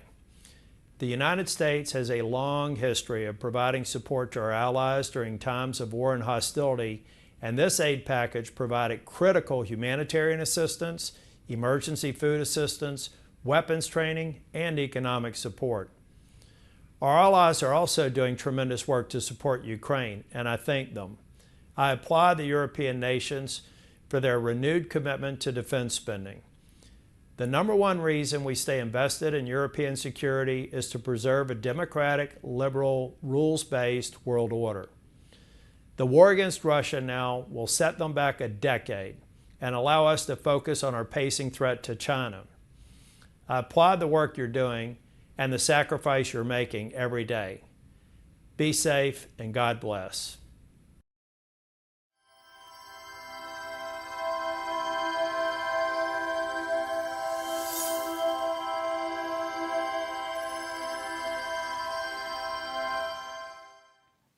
Good morning, ladies and gentlemen.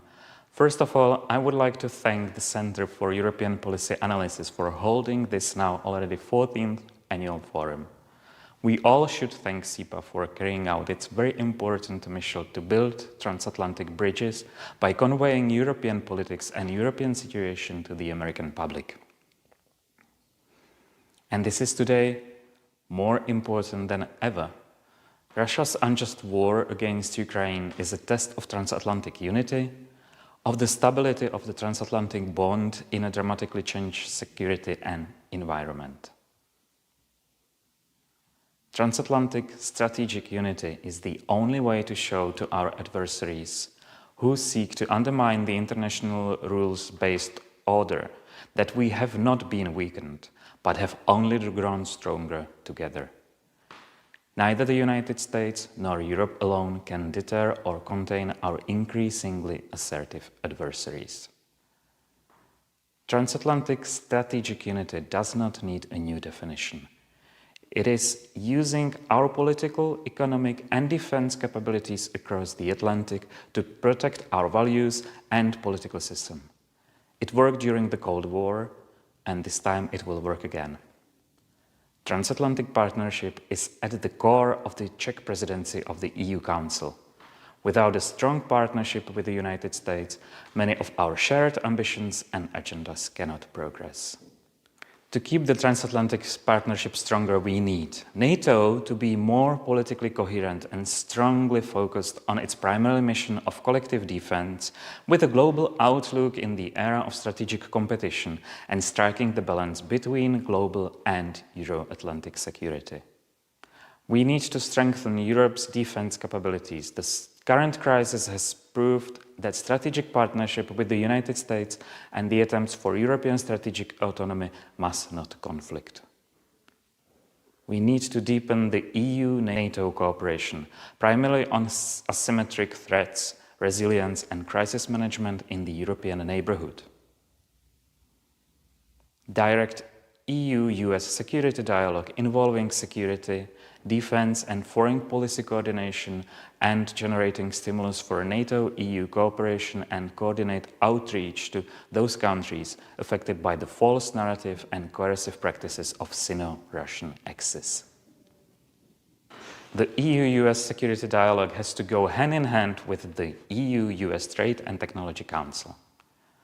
Russia's war against Ukraine proved that EU-US Trade Technology Council, as the primary force for EU-US cooperation of geostrategic importance, is a crucial tool to foster and protect transatlantic economy, to strengthen open and fair trade, and to address global challenges. Besides our strong focus on Russia's brutal and unjust war on Ukraine, we have to act united against assertive behavior of the People's Republic of China as well, in cooperation with our partner democracies in the Indo-Pacific. The challenge the PRC represents for our rules-based order remains the same for the United States as for the European Union, regardless of our respective approaches to the PRC. Democratic resilience.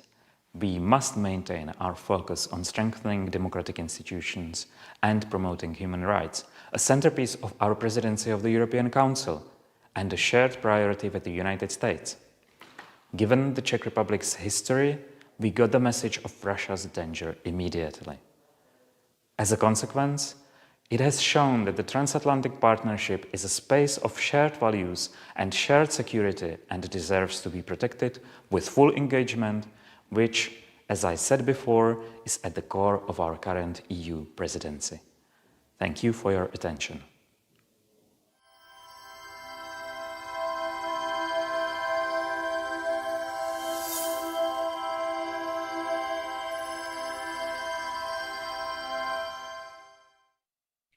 Thank you, Senators Shaheen and Tillis.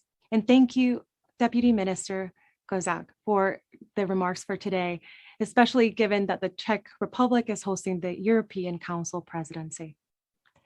Now, it is my honor to introduce the Transatlantic Leadership Award. In previous years, CEPA has been honored to offer this award to Secretary General Jens Stoltenberg, Senators Rob Portman and Chris Murphy.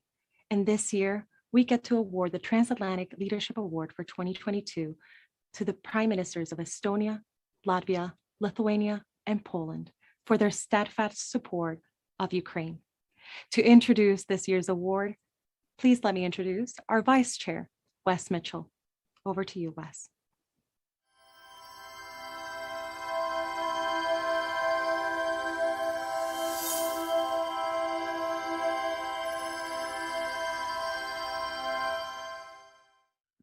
Hello, I'm Wes Mitchell, Vice Chairman of the Center for European Policy Analysis. It is my honor to introduce this year's recipients of our organization's prestigious Transatlantic Leadership Award. Every year, CEPA recognizes a leader of uncommon caliber who embodies the highest aims and ideals of the Atlantic Alliance.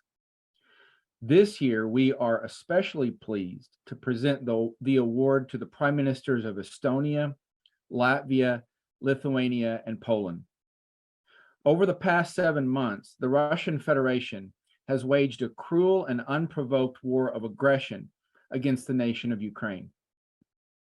In this moment of supreme danger, Prime Ministers Kallas, Kariņš, Šimonytė, and Morawiecki have exemplified the principles of self-sacrifice, liberty, and common defense that are enshrined in the NATO founding treaty.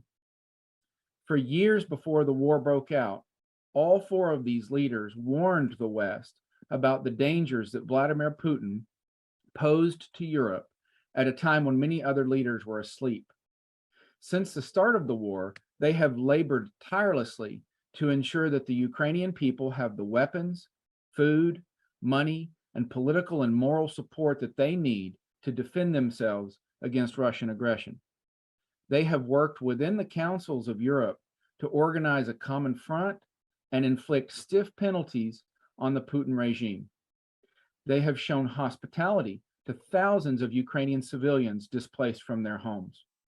And they have set a high standard in burden sharing by raising their nation's defense budgets above the Wales Summit Declaration. In all of these areas, the 4 leaders are role models to the rest of the Atlantic Alliance. They are setting a daily example as they help a free people resist tyranny and keep Europe secure for future generations. Prime Ministers Kallas, Kariņš, Šimonytė, and Morawiecki, on behalf of CEPA, it is an honor to present you with our 2022 Transatlantic Leadership Award. Thank you.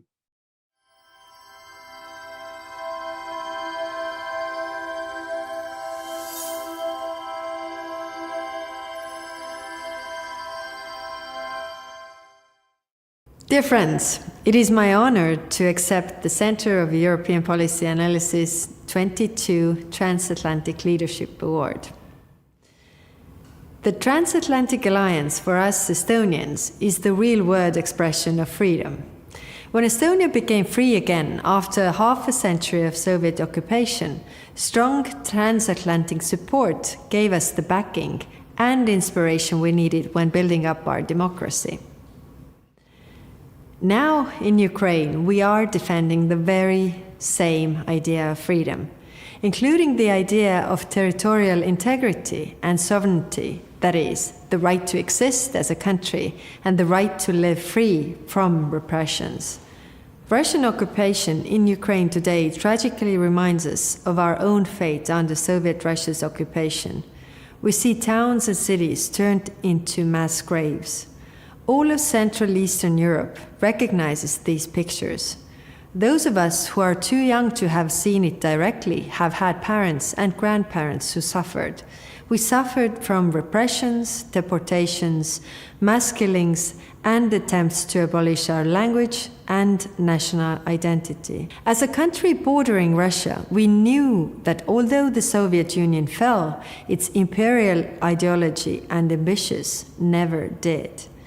Today, Ukraine is not the victim of one-time miscalculation by a madman. We are witnessing an imperialistic ideology and long-planned campaign with the aim to conquer its neighbors. The warning signs have been out there for years. Putin tested the reactions of wider transatlantic community with his land grabs in Georgia, Crimea, and Donbas. The Kremlin genocidal objective to eliminate Ukraine and its people is not going to change. They will work at that for however long it takes. So we must make sure that they cannot do that, and we must not give in 1 inch. Ursula von der Leyen recently said, and I quote, "This is the time for us to show resolve, not appeasement." End of quote. This is the right message. Today, the broad transatlantic community is more united in purpose and action than it has been for some time. But Russia will keep testing us. This war is far from over. Ukrainians have proved it winnable. Ukraine has shown us that high morale and excellent leadership are as important as military power. Winning the war in Ukraine is to get Russia out of Ukraine completely. These are recent words by President Biden. The way to reach this aim is to keep offering Ukraine quick military aid. Ukraine has used our military aid with skill and determination. The extraordinary support that the US is giving on many different levels is key here. While we are very focused on the conventional war Russia is waging against Ukraine, we must not forget that there is also a hybrid war and information war going on. We must pay attention to the stability of our societies. Russia's long-term interest is to divide us, not only us as allies, but also our societies. We are living at the time when American long-term bipartisan commitment to NATO and to keeping Europe safe is absolutely vital. Russia's genocidal war on NATO's doorstep is the most serious security risk to Europe in our lifetime. Our long-term commitment to Ukraine is not only necessary for the sake of stopping the mass killings, crimes against humanity, and possibly genocide. It is a matter of the rules-based international order. The success of Ukraine in pushing back Russia back to its borders will also be carefully studied by all the dictators and would-be dictators across the globe. The key question is whether they get encouraged or deterred by our action or inaction. Should Russia get away with its aggression, it would undermine peace and security around the world. If aggression pays off somewhere, it serves as an invitation to use it elsewhere. No country in the world can feel safe next to an aggressive neighbor. Thus, for the wider transatlantic community, it is both the moral obligation as well as the matter of security to continue supporting Ukraine, increase Russian isolation, and bring the perpetrators of war crimes to justice. And it is about upholding our rules-based world order. As Robert Kagan has put it, and I quote, "If it is not our system of security and our beliefs shaping the world order, it will be someone else's. If we don't preserve the liberal order, it will be replaced by another kind of order, and more likely by disorder and chaos." End of quote. Thank you.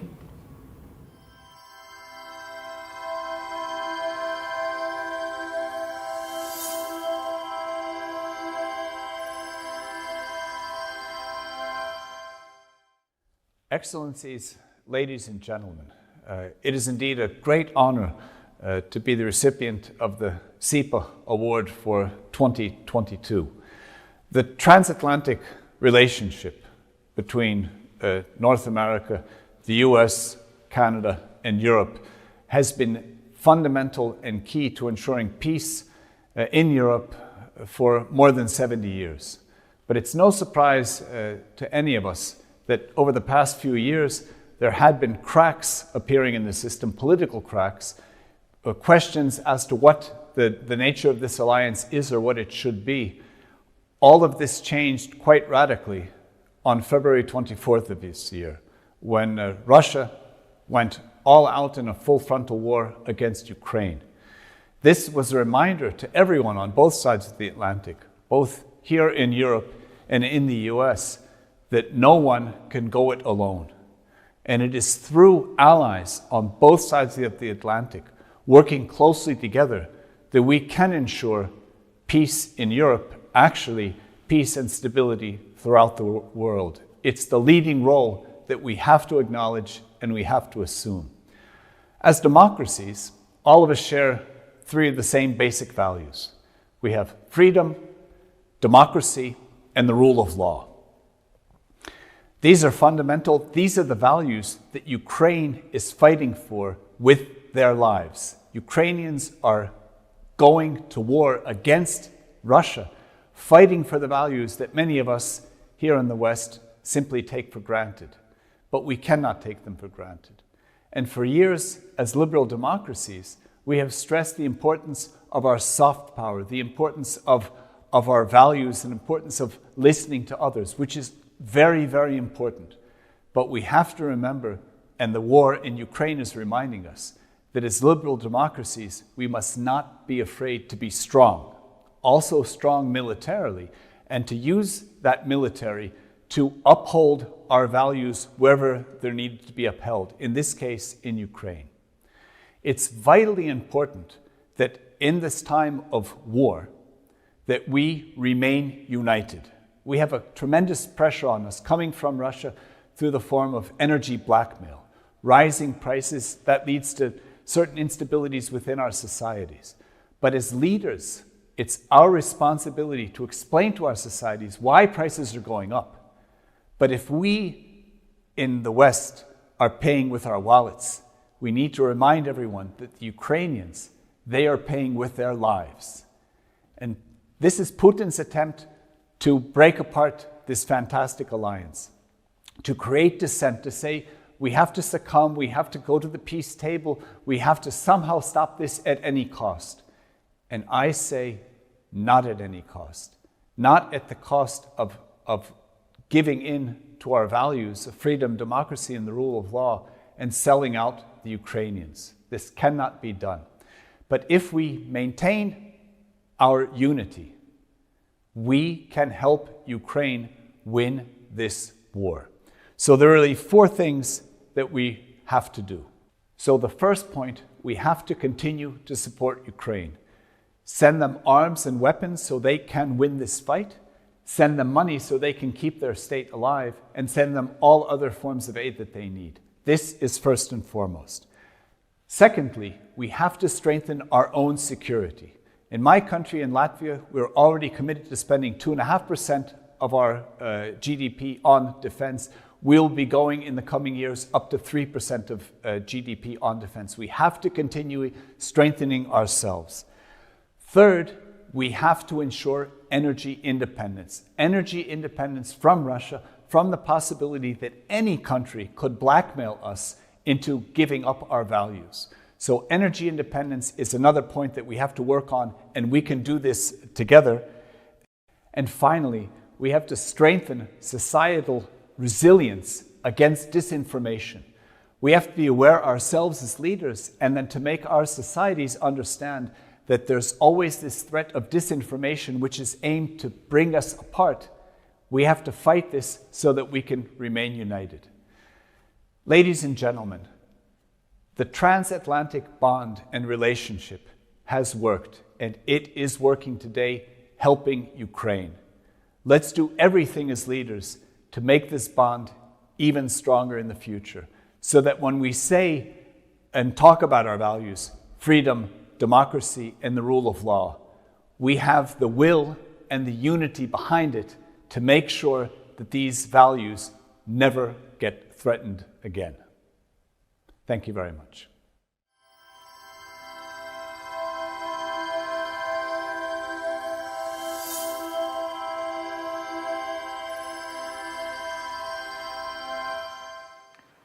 Dear CEPA President Alina Polyakova, dear CEPA team, dear colleagues, I'm pleased and humbled to accept the 2022 Transatlantic Leadership Award. I do believe that there is no partnership more strategic and more important for my country, for Europe, for the United States, and for the future of the whole world than the transatlantic one. Today, the strength of our bond could make the difference between the rules-based international order and the vulturous chaos with no rules and no order, between peace and binge of wars, between prosperity and destruction. Yes, we live in a more dangerous world. The world where the rules-based international order is under attack, where small democracies are bullied by large autocratic states, where autocratic regimes use energy, information, or even food as tools for blackmail, where autocracies want to decide whether at all certain countries and nations have a right to exist. Nowhere is this more evident today than in Ukraine. The future of our transatlantic security architecture will be shaped by the outcome of Russia's war against Ukraine. I hope, indeed I believe, that with our support it will be shaped by Ukraine's victory, because only if, rather when, Ukraine wins, can have a chance at a sustainable peace in Europe and in the world. Appeasement and Russia first policy had been nurturing aggressors' appetite for quite some time. But Ukraine made the aggressor choke. However, the aggressor is far from defeated. Ukraine is still under attack. Ukrainians are still living under the fear and reality of constant bombardment. Hundreds of Ukrainian towns are still under Russian occupation. Somebody in these towns is being killed today just because they are proud to be Ukrainian, even if they spoke Russian language all their lives and plan to continue so. A mother, father, or someone's loved is being tortured by Russian soldiers. Someone's child is being taken away and flown to Russia for illegal adoption and re-education. Someone's family is in a filtration camp or exiled to Siberia, like so many families from our countries were exiled by Stalin's regime. This happens today, every day. Unfortunately, it is not a horror movie, not even an old history textbook. It is Europe in 2022, the Russian World Edition. In Ukraine, 70,000 children did not go back to classrooms this September.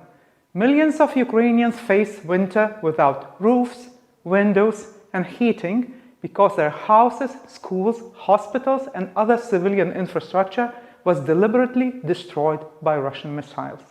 I am proud that Lithuanian people quickly rallied to help Ukraine. More than half of our population help Ukraine in one form or another, by providing accommodation, donating money, volunteering, and even chipping in to buy a famous Bayraktar for the Ukrainian army. Lithuania is among Ukraine's top donors per capita. My government remains committed to help Ukraine for as long as needed. People of Lithuania are committed to help Ukraine until its victory, and ours. I commend the leadership of President Biden and the leadership of both parties in the US Congress for the vital US military support for Ukraine, and thus for our common security. I'm also grateful wholeheartedly to the US for building and maintaining unity of the transatlantic community and the whole democratic world in support of Ukraine and in response to Russia's aggression. Once again, and so many times before, The US have been there to lead and to unite when this leadership and unity was most needed.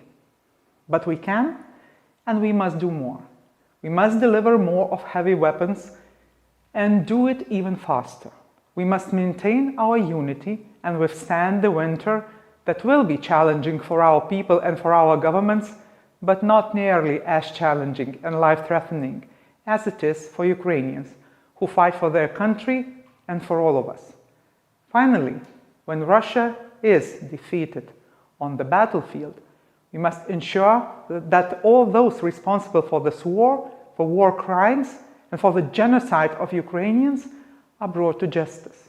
And when Ukraine wins, we must again unite in helping Ukraine rebuild every inch of their country and rebuild better. In all these endeavors, we will succeed because we do not have a luxury not to, but also because our strength is in our values, our unity, our transatlantic bond. Thank you very much.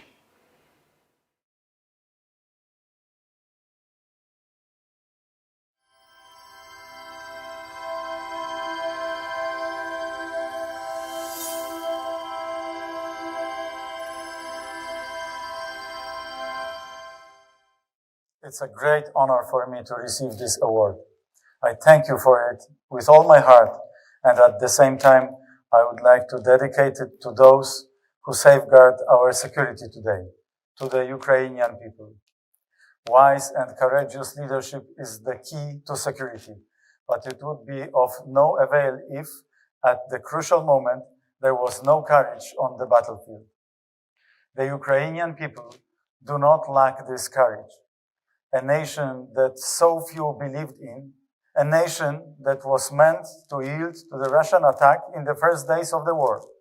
And yet, after more than 200 days of fearsome warfare, Ukraine has not only not lost, but it is beginning to gain advantage over its opponent. Ukraine, even though it is not a member of NATO, embodies the most noble ideals of the alliance and guarantees the security of Western civilization. And it will continue to play this role on one condition: the constant support of all states of the alliance for the heroic struggle fought on our behalf. There was a time when it seemed as if NATO might lose its raison d'être. The West was intoxicated by peace and prosperity. It assumed that history had come to an end. Meanwhile, Russia's aggression against Ukraine has reminded us that the demons of the 20th century were not so much chased away as lurking in the shadows. For many years, Vladimir Putin patiently rebuilt Russia's potential and tested the vigilance of the West. Unfortunately, the attack on Georgia and the occupation of Crimea did not engender an appropriate response. All of the West is paying the price today for its passivity over the past decade. It also pays the price for disregarding the voices of caution coming from Poland, as well as from all over Central and Eastern Europe. Today we know that these voices were the brutal truth about Russia. However, I do not want to dwell on past mistakes, but to learn from them. The war in Ukraine is far from over. There must be no hesitation on our side. We cannot afford to argue and discuss whether and what equipment to ship to Ukraine. Every day, every hour counts. This is why the transatlantic community must once again become a model and beacon of lights the way for nations through the turbulent seas of history. Putin wanted transatlantic ties to break with the first strike against Ukraine. The opposite has happened. Not only have we not succumbed, but we are growing in strength. Sweden and Finland are joining us. I believe that soon a victorious Ukraine will do the same if they decide so, and that today's award will herald a new role for the whole of Central and Eastern Europe in building peace. Thank you once more.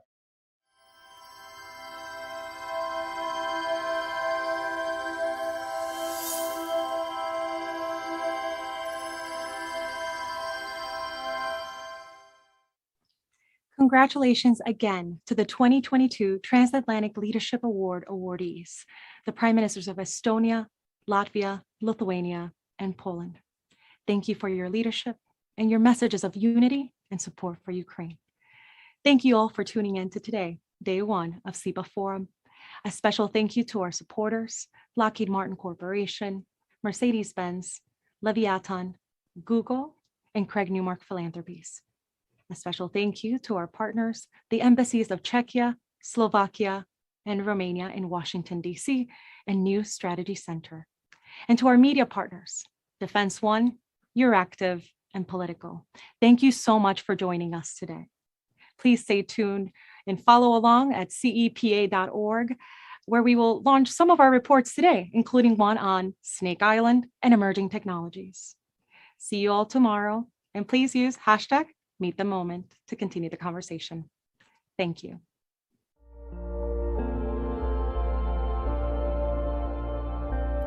Putin's illegal, unprovoked, and premeditated war is not just an attack on Ukraine and the Ukrainian people, as horrible as that is.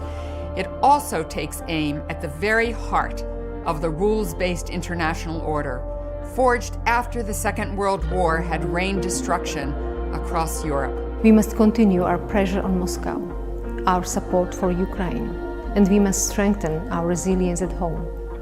Because in the end, this is what protecting a free Europe means in practice. This is not just our fight.